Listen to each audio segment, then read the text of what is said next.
Great, thank you very much for having me. First time in Australia, so it's really been wonderful so far. I'm going in and out, I think, but whatever. If it's too loud, please wave and say that I'm hurting you. I want to hurt you, but only in your brains, not in your ears.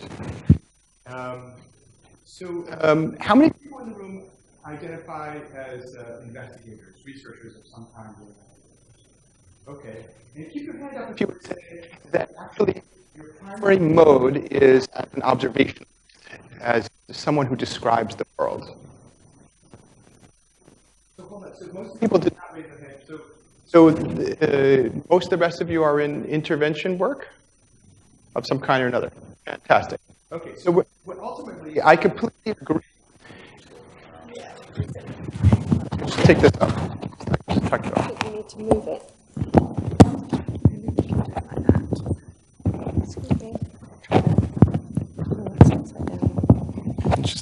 Do I need it? Hold it. Yeah. Is that better? So I completely agree that we need interdisciplinary teams. This is actually going to be critical. The phenomenon of health literacy is it's not just different perspectives. It's an extraordinarily complex problem. So I have only a few people raise their hands as observationalists. So let's just see how this goes. So one of the observationalists, please tell me what you see. What do you see? Oh, yeah, there's an antelope right there. The interventionist would have missed that completely, right? So one of the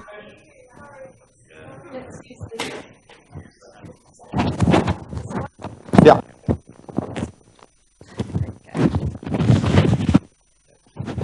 Take that and that. So the interventionist would have missed this poor little fellow right here, but we need joint teams. I'm going to prove this point again, I believe. Anybody? No. There's a wolf. Oh my gosh! So in fact, there's a wolf there. Thank you. Hiding behind the tree, right? There's a tree there. There's a tree there. So yes, exactly. Just one more thing. I think this idea will come into play.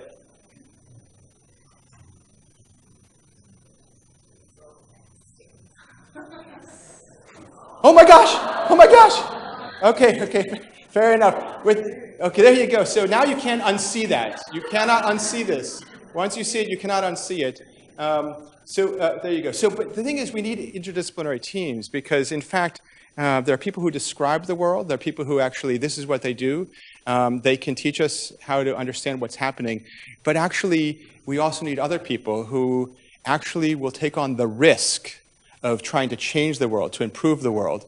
You know, observationalists is very important work, but they always get to publish whatever, they're just describing things. And that's fantastic, but interventionalism, there you're taking a risk, because most interventions fail. Most interventions don't work. But mixed teams, that's the way to go forward. Let me just see how we go. I see what's going on here. Okay.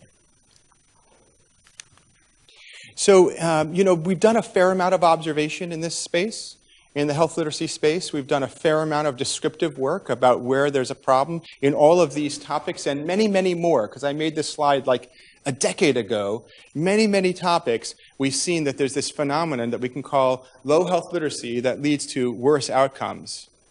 That's the work that's been basically done by mostly observationalists, right? I'm just going to give one example of something which is like the final common denominator, mortality. This is just one example, but I think it really kind of puts this all into perspective. This is a study that was done with Dave Baker and Mike Wolf. This is over 3,600 elders who were followed for an average of 80 months. And they did this whole business and looked for who died. They used a particular health literacy measurement tool. It doesn't really matter the specifics, but you can see that over the course of just 80 months, that there was more than a 50% increased risk of death for people who had lower health literacy. And this is a study where they controlled for BMI, controlled for smoking, controlled for blood pressure, controlled for having diabetes, and still having this kind of an effect size is actually very, very big. This is akin to adding a serious chronic condition to a population, to have an effect size like that after controlling for all of these things. Okay? So this is a very serious matter, and the question is what we're going to do about it. But to get organized about what are we going to do about it, to have some kind of organized approach to this, it's actually quite important to think of causal pathways. In what way does this phenomenon lead to these worse health outcomes? How does that happen? And if you don't think about this, then you could be doing quite a lot of work, but really be wasting a lot of time and money and effort. And so getting organized about what are the causal pathways can help us think about what needs to be designed and where the efforts need to be taken place.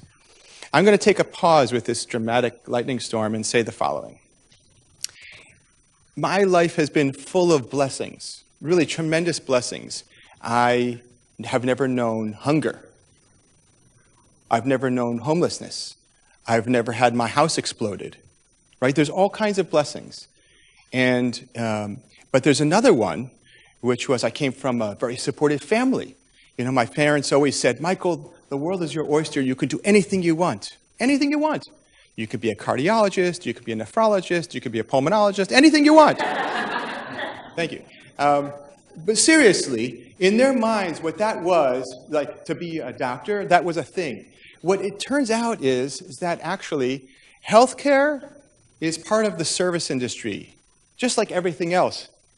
We have to be accountable for our outcomes, and actually being a doctor and having an impact, that is public health. That is not all the way at the end in these hospitals that we're building. So I was very happy about that introduction.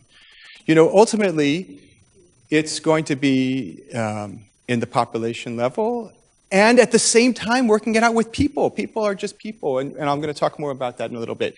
So how does this work? What would be the connection between having low health literacy and all these different worse outcomes? I'm going to present really quickly a very simplified model.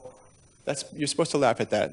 Oh, thank you, yeah. So this is one way that I've been getting organized, and some people, you know, to be organized to think about this work. How do these connections happen? I think I have a pointer. Oops, that was not the right thing.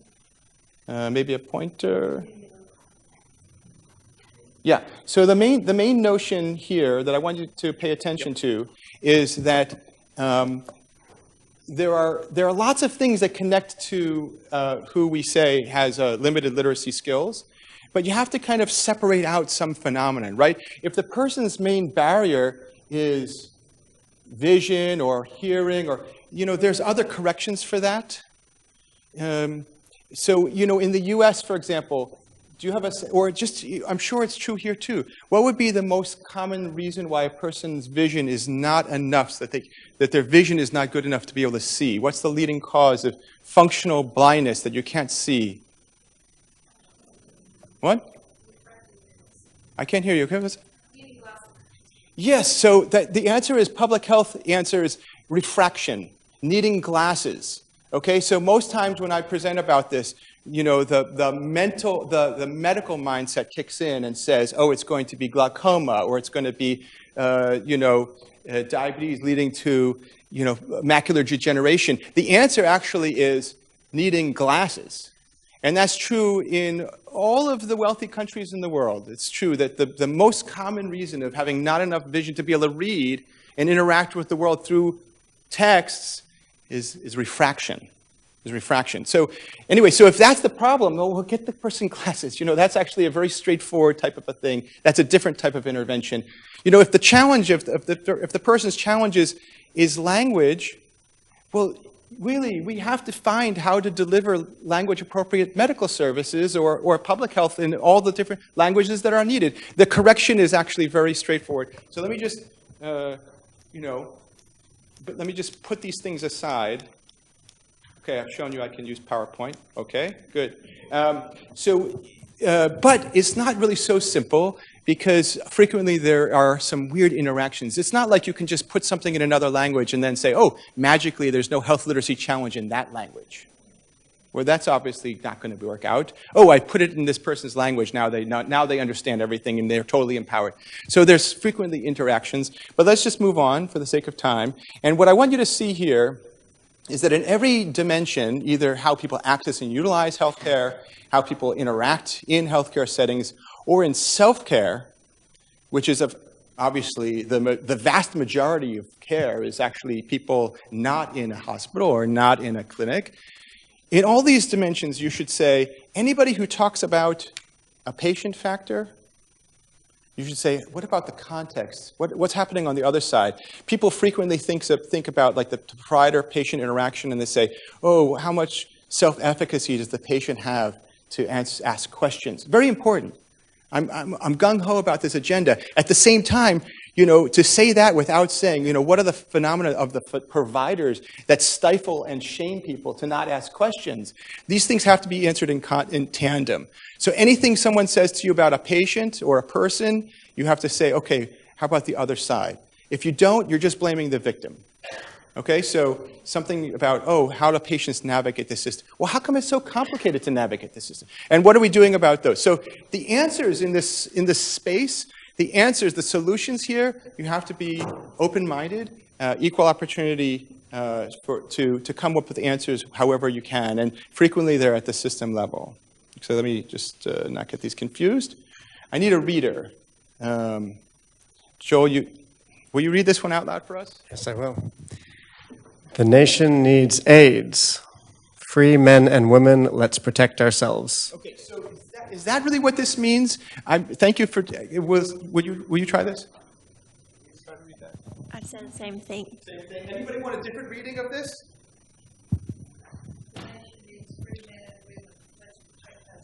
Oh, okay, so you want to try? I would say the nation needs AIDS-free men. There we go. There we go. So that's the, if you're driving down the road, this was a massive billboard on the side of the road. So did you guys, you missed this little, oh,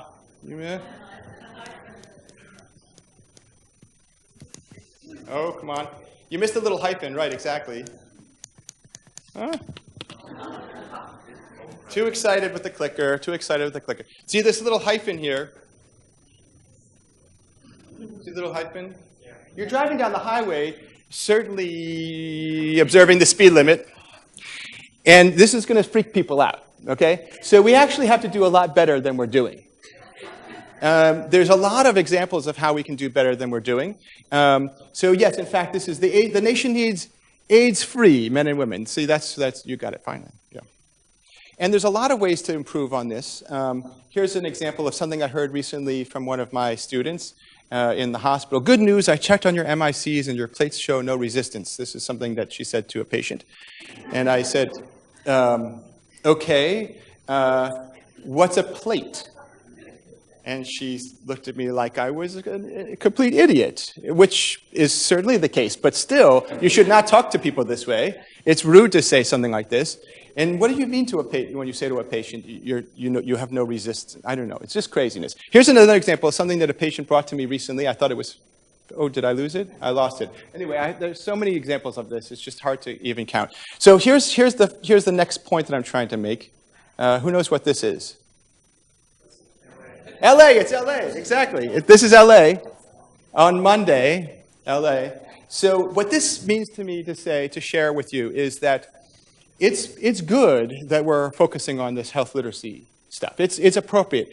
And yet, people are people, and in the end, some vulnerabilities frequently travel with other vulnerabilities. What recommends a fair amount of the observational research in this area is that we've done a good job to control for other phenomena. So we control, in the analysis that I shared with you earlier about mortality, they controlled for blood pressure, they controlled for insurance status, and they control for all kinds of other things. But in the end, a person is not a regression model. A person is just a person. And if you want to bring things back into the world, if you want to do interventions in the world, you can't just kind of imagine that you're going to parachute down and only intervene on this particular aspect of this person, right? A person is not a regression model. Their vulnerabilities travel together with other vulnerabilities. And there are many systemic phenomena that really make these things challenging. Here, another reader. Isabella, will you try this next one? Okay. Someday you'll act like you understand. Yes, yes. So this is actually a pervasive phenomenon, which is we shame people, we silence people, we disempower people in so many ways. And it starts from a very early age that part of changing our culture around health and healthfulness is to not silence people, to actually find ways for their voices to come forward.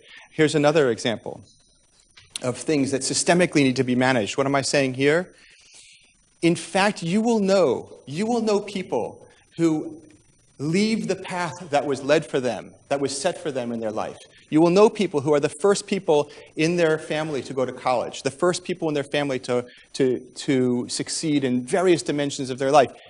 But actually, a lot of people do not stray from the path that was led for them. It's not that we can magically come down at this point, at this time, at this space and time, and change things dramatically. It's a lot of work. It's a lot of work.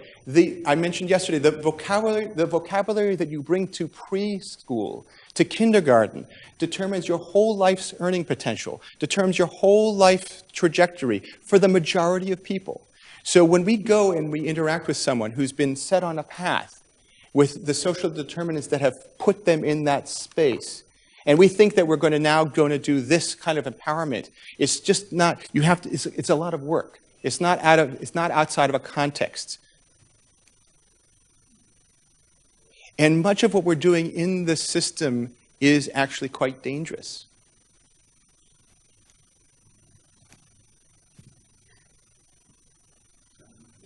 I wanted to see if this would translate to Australia. Yeah? Yeah? I couldn't tell, if these guys are popular here or not. So, this is just generally the case. There's so many things that we think that we've communicated. In the end, if we don't check, as a service industry, the clear way of knowing if you've succeeded or not in your communication is to check. If you don't care, don't check. If you don't care, fine. You don't know if it happened or not. If you go to a fast food restaurant and you say to them, I would like fries and a Coke, what do they say to you? Sure. No, they want to know if you want to buy more, right? Would you like to get more?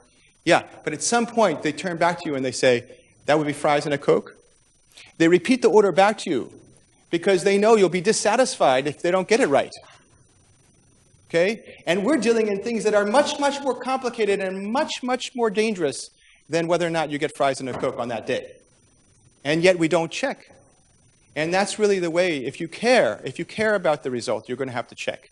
So I'm going to just bully ahead real fast some of the things we've been doing. We have a whole series of projects using short video decision tools that take 3 to 5 minutes long. If it's longer than that, that's already quite long.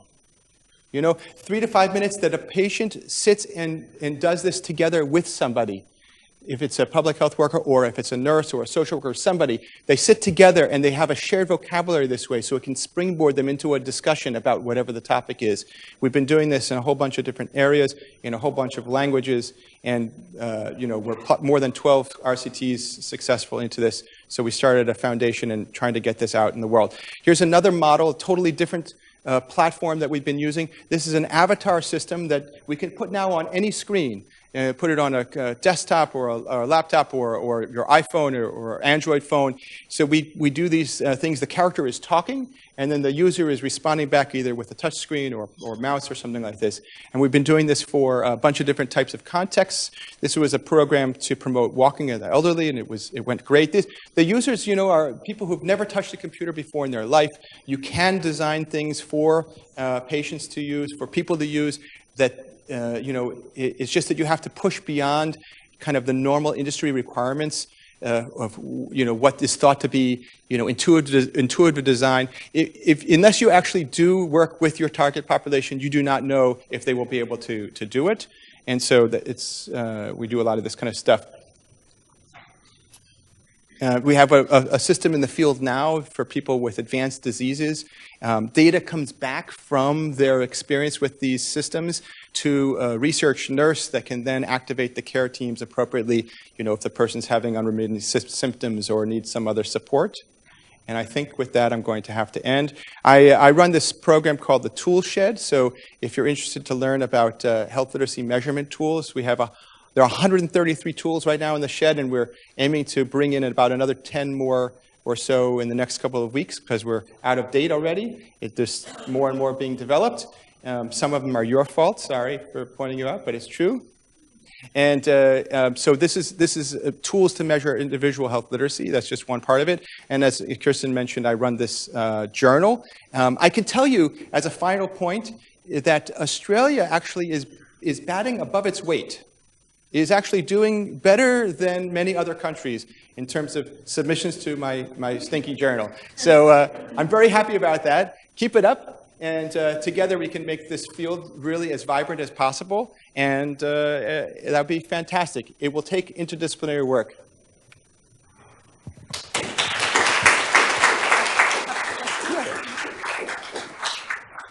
We've got time for a couple of questions. Can I invite anyone to dare to ask the first question of the session? Are there any questions? How was that scary? You guys all like snakes? It's okay? I'm going to take the privilege of asking a question then. Michael, I was really interested in two of the points you made. One about not silencing people and that we do this from a young age. Do you have any ideas or strategies of how we can change that? Well, you know, in this topic, you guys are also quite involved and engaged with promoting asking questions and teach back, which is really another way to get people's voice opened. There's actually you know, a lot of things in this area. Those are really the most evidence-based ones, and those are fantastic, and I'm very bullish on them. There are other ways to bring people's voices forward. Sometimes when they have less social power, less capital, that they're going to just... We have a project that we've started to do in photo voice, so we have people bringing photographs of things back to us, and we get to say, tell me what this is about, or tell me what this is about. For example, we have a project with this kind of an approach for people who speak other languages, and just, you know, a lot of places they're trying to get organized about providing language-appropriate services, but does that work when the person goes to the dentist, to the pharmacy, to physical therapy, to the speech and swallow path? Like, there's so many parts of this experience that is somehow still been silenced and somehow hasn't come forward. So there's just I think it's going to take creativity, and also just a cultural change, a culture change, flipping the switch towards, instead of saying, hey, do you have any questions? You know, and as you walk away, that's the normal thing. You know, if it's your duty, if it's your positive duty to ensure that this person understands what needs to be done, then you will have to do what it takes to make sure that they understand. But to do so in a way that is not shaming, to do so in a way that's empowering. That's the core notion of the Teach Back. So most people here have heard about Teach Back? Yes, but not everybody's hands have been up here, even though you had some slides on it. Yeah. You had some slides on it earlier. Yeah. So, you know, the core intuition is to shift the onus, the power, the burden is on me. So, you know, if I say, you know, we've talked about a lot, it's my job to make sure that I've communicated clearly. So can you tell me, you know, basically evaluate my job, my work product. Can you tell me how you're going to use this inhaler? Or whatever the thing is. And that puts it on you as the communicator, as opposed to saying, now, boy, you're stupid. Which is what you're saying when you say, any questions? Right? In fact, when you say, do you have any questions, it is not, I would say it's not an honest play. It is not an honest play to engage this person in an exchange. Yeah. Thank you, Michael. Quick question from Don, and then we should move on. Don, we need a microphone.